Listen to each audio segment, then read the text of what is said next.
स्व उपाधिभूता खंडवृत्ति बाधित्वात् दर्पण अभावे मुख प्रतिबिंबस्य मुखा मात्रत्वात् प्रत्यक अभिन्न परब्रह्म मात्रं भवति।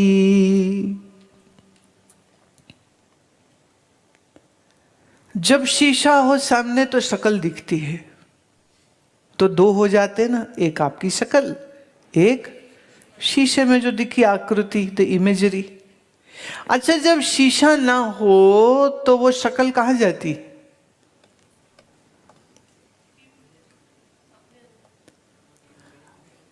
मैंने यहां मुंह से निकली थी जो वापस गई है। शीशा था तो शक्ल दिखी, और जब शीशा नहीं तो फिर वो आकृति, वो इमेजरी, वो रिफ्लेक्शन कहाँ गई? बस दिखेगी नहीं। शीशा है तो दिखती है, शीशा ना हो तो नहीं दिखती।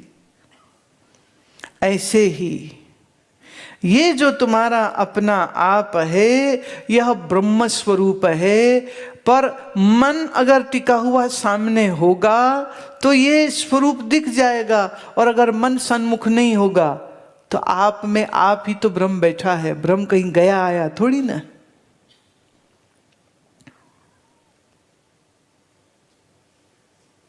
बात समझ रहे हो?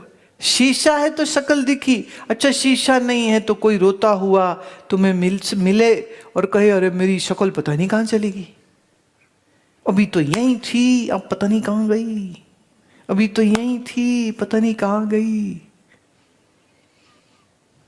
कहीं जा ही नहीं सकती शक्ल।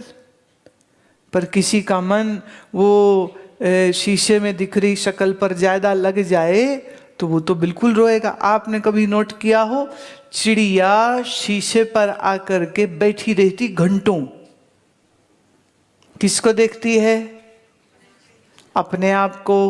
पर उसे क्या लगता है वहां कोई चिड़िया, और कई बार वो चिड़िया घूम के पीछे भी जाती है।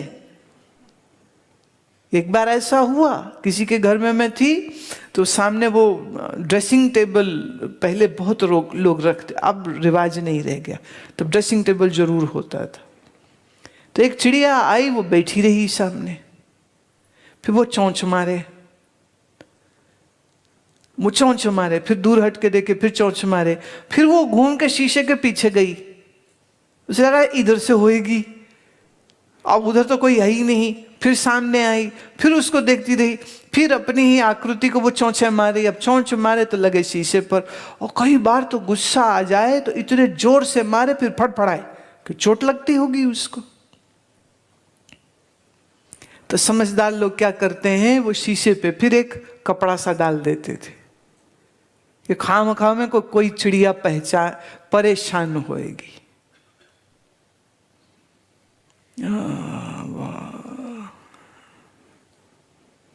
जब तुम कहते हो मैं किसी दूसरे को मिला, दूसरा तो यहां कोई है ही नहीं, तुम अपने आप को ही मिला।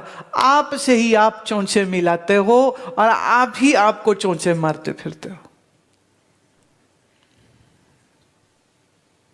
चैतन्य तो दो है ही नहीं,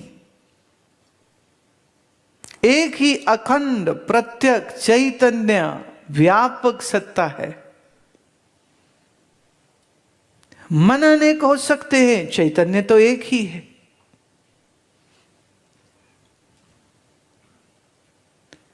पर जब मन में रजोगुण और तमोगुण होए और ज्ञान न होए तो मैं अलग हूं और दूसरे अलग हैं ये लगता है। पर जब अपने आप को समझा, अपने आप को जाना, तो पता चला मैं ही ब्रह्म हूं। अब मैं ही ब्रह्म हूं तो इस मन में चेतन ब्रह्म मैं हूं, तो बाकी सब जहां अलग अलग अलग अलग मन रूपी शीशों में तुम ही प्रतिबिंबित हो रहे हो।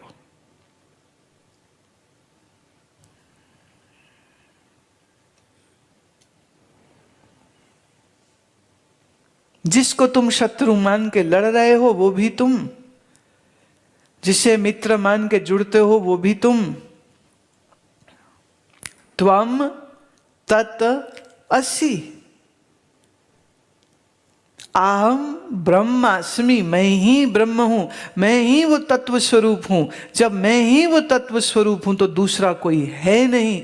जब दूसरा कोई है नहीं तो आप बोलो किससे लड़ाई करोगे?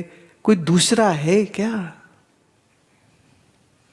गुरु भी ब्रह्म चैतन्य, जिसे तुम गुरु कह रहे हो, गुरु क्या? ब्रह्म चैतन्य का, जिसका जानकार है, जिसके ब्रह्माकार वृत्ति बनी है। और चेला अच्छा कौन सा? जो गुरु से सुन करके अपने चित्त में ब्रह्माकार वृत्ति बना करके अज्ञान का नाश कर ले। और अज्ञान का नाश हुआ तो क्या पता चला? एक ही है, दूसरा तो है ही नहीं। सो ये जो आपका अपना आप है, यही परम ब्रह्म है, और परम ब्रह्म के अलावा कोई दूसरा है ही नहीं। कबीर कहते हैं, जब लग मोर तोर कर लीना, बह बह जन्म जन्म दुख दीना। जब शरीर और मन को मैं हम करते हैं, तो जब ये इसे मैं बोलेंगे तो फिर दूसरे भी खड़े हो गए ना, फिर वो तू भी आ गई। मैं आएगी तो तू तो आएगी ही, तू आएगा तो मैं तो आएगी ही। तो जब तक मैं और तू ये दो तुमने खड़े, मैं हमेशा तू से डरती रहती। ये मुझे मारेगा, ये मेरे से ज़्यादा सुंदर है, ये मेरे से ज़्यादा अक्लमंद है। अंदर तो ये पता होता है, पर बाहर ये कहते नहीं तू बेवकूफ़ है। दिल की बात बताना, किसी को ये कहना कि तू बहुत बेवकूफ़ है, बोलने में मज़ा आता है या नहीं? सच्ची बात बोल।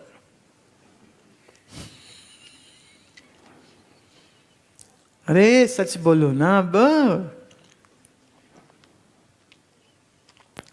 क्योंकि तुम्हें करोड़ों बार किसी ने कहा होता है, वो भी गुस्सा अंदर होता है। और जब आपके सामने कोई गलत करता है या कुछ गलती करता है, तो वो जन्म जन्मांतरों की जो भड़ास होती ना, फिर वो निकलती, बेवकूफ। बड़ी आत्मा ठंडी होती है बोले।